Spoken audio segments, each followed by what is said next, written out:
Craig-y-Nos Castle. Craig-y-Nos Castle, English, Rock of the Night, is a Victorian-Gothic country house in Powys, Wales, United Kingdom. Built on parkland beside the River Tawe in the upper Swansea Valley, it is located on the southeastern edge of the Black Mountain. The castle, formerly owned by opera singer Adelina Patti, is now a boutique hotel, catering, conferencing, and entertainment venue.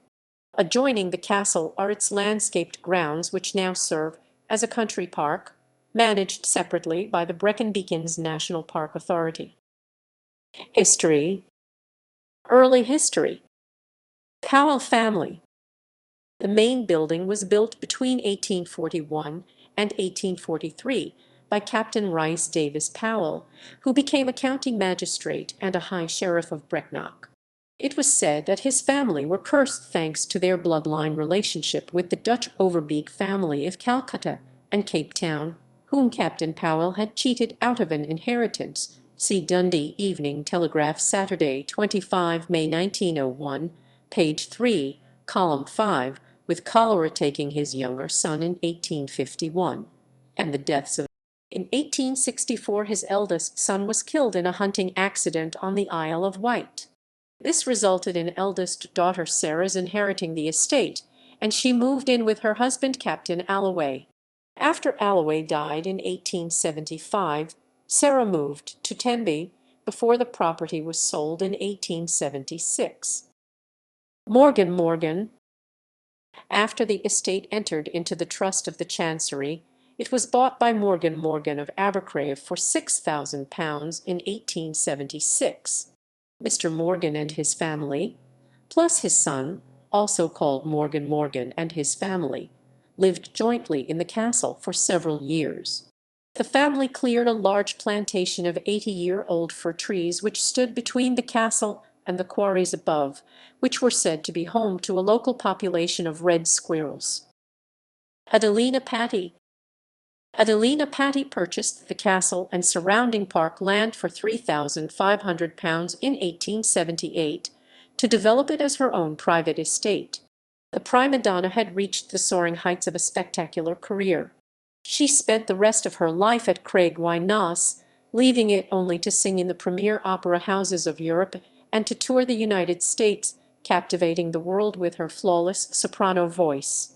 After her second marriage, to French tenor Ernesto Niccolini, she embarked on a major building program at the castle, adding the north and south wings, the clock tower, conservatory, winter garden, and theatre. After making her last public appearance in October 1914, when she sang for the Red Cross and filled the Albert Hall, she spent the rest of her life at Craig-y-Nos with her third husband and a devoted staff. Adelina Patti Theatre. The Adelina Patti Theatre is a Grade I listed opera house. Built to be Patti's own private auditorium, it was designed by Swansea architects Bucknall and Jennings, with input from Sir Henry Irving. Briefed by Patti to be her miniature version of La Scala, Milan, it incorporates features from Wagner's Bayreuth Festspielhaus Opera House in Bayreuth and the Theatre Royal, Drury Lane, London. At 40 feet 12 m long, 26 feet 7.9 m wide, and 24 feet 7.3 m high, the auditorium was originally decorated in pale blue, cream, and gold wall panels. 10 Corinthian columns support the ceiling, and in between these are the names of composers such as Mozart, Verdi, and Rossini, all gilded and surmounted by Madame Patti's monogram. The stage area was originally fronted by blue silk curtains, with a backdrop that illustrates Madame Patti riding in a chariot, dressed as Semiramis from the opera of the same name by Rossini. The design incorporates a mechanical auditorium floor which can be raised level for use as a ballroom, or sloped towards the stage when in use as a theatre. The theatre incorporated an organ, given to Patti in the United States after one of her tours. This was dismantled in the 1920s when the buildings became a hospital.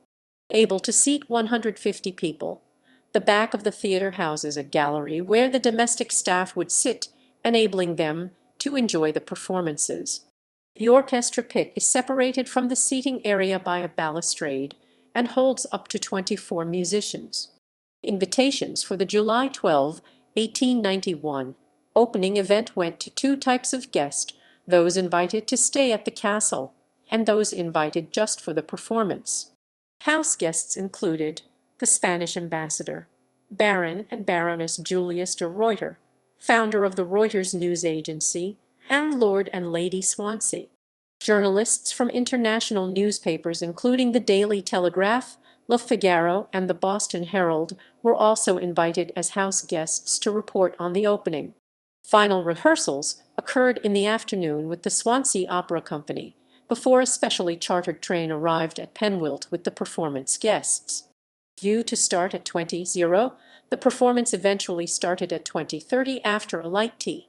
Sir Henry Irving was to have given the opening address, but as he was unable to attend, leading actor William Terry's deputized. Patti's performance included the prelude to Act I of La Traviata, and in the second half the garden scene from Faust. There then followed a buffet supper served in the conservatory, with a total of 450 bottles of champagne consumed at the party. Today the theatre remains a time capsule, and the stage is probably the only surviving example of original 19th century backstage equipment. The Opera House is licensed for weddings. Winter Garden. The Winter Garden is a spacious building with a soaring roof and made mainly from glass, where Patti would promenade with her guests among tropical plants, whilst exotic birds flew within. A pair of wrought iron water fountains in the shape of cranes were made in the local ironworks by a Mr. Crane, who made decorative ironware featuring his namesake bird. Their multicolored plumage shed rainbow light from their falling waters, and were said to have captivated all who saw them. As a result of World War I in 1918, Patti presented her winter garden to the people of Swansea, where it became the Patti Pavilion and has since been restored on several occasions. One of the crane fountains stands in the forecourt of the castle, the other in the grounds of Swansea University. Electricity. Craig-y-Nos was probably the first private house in Wales to be wired for electricity. The first in the UK was Craigside in Northumberland in 1880, a year after the invention of the electric light bulb by Thomas Edison. An Otto engine in the grounds created a 110V DC system, with distribution provided by two bare copper wires placed in two adjacent roofs carved into a plank of wood, with a second plank placed over the top of it. This supplied power for swan lamps throughout the castle, and an electrically powered Welsh concert orchestrion which was situated in the French billiards room and operated by a perforated paper roll. The organ was the pride and joy of Patti's second husband, French tenor Niccolini, thus dating installation prior to his death in 1898. The rediscovery and investigation of this system is credited to Mr. J. A. Lee, the last hospital secretary. Transport. The Neath and Brecon Railway Craig-y-Nos railway station was in part funded by Patti. A private road was constructed from the castle to the station, where a lavishly furnished private waiting room was installed. In return, the Neath and Brecon Railway was commissioned to provide Patti with her own private railway carriage, which she could request attached to any train to take her whenever and wherever within the United Kingdom she wanted to travel. At the start of the 20th century, Patti had one of the first motor cars in Wales, and is reported to have raced a local doctor from Swansea to Abercrave for a small wager. Tuberculosis Hospital. After Adelina Patti's death in 1919, the castle and the grounds were sold to the Welsh National Memorial Trust for £11,000 in March 1921, an organisation founded to combat tuberculosis in Wales. Reconstructed as a sanatorium and called the Adelina Patti Hospital at the request of her widower, it admitted its first patients in August 1922. In 1947, the children of Craig-y-Nos were among the first in the UK to receive the first effective TB medicine, the antibiotic streptomycin. In 1959, it became a hospital for the elderly. After the transfer of remaining patients to the new Adjoining Community Hospital, the castle closed as a hospital on 31 March 1986. More information about Craig-y-Nos time as a TB hospital may be found in the book The Children of Craig-y-Nos by Ian Shaw and Carol Reeves. Clive Rowlands, a famous rugby player, was one of its patients, being admitted in 1947 as an 8-year-old. He was given a rugby ball as a gift and accidentally kicked it through a glass door, for which he was put in a straitjacket for a week. In a project supported by the Heritage Lottery Fund, the Sleeping Giant Foundation charity, the Wellcome Trust Centre and University College of London, in 2007 an exhibition at the Welfare Hall, Adjoining, showed relics and recorded recollections of patients from its time as a TB sanatorium. Recent history. The Welsh Office declared Craig-y-Nos Castle and its unique theatre surplus to requirements soon after the opening of the new community hospital in nearby Adjoining. In 1988, the freehold of the property was sold to a consortium of businessmen who formed the Craig-y-Nos Castle Company Limited. After a long period of repair and restoration, the castle opened to the public as a functions venue, but was badly hit by the economic recession of the early 1990s.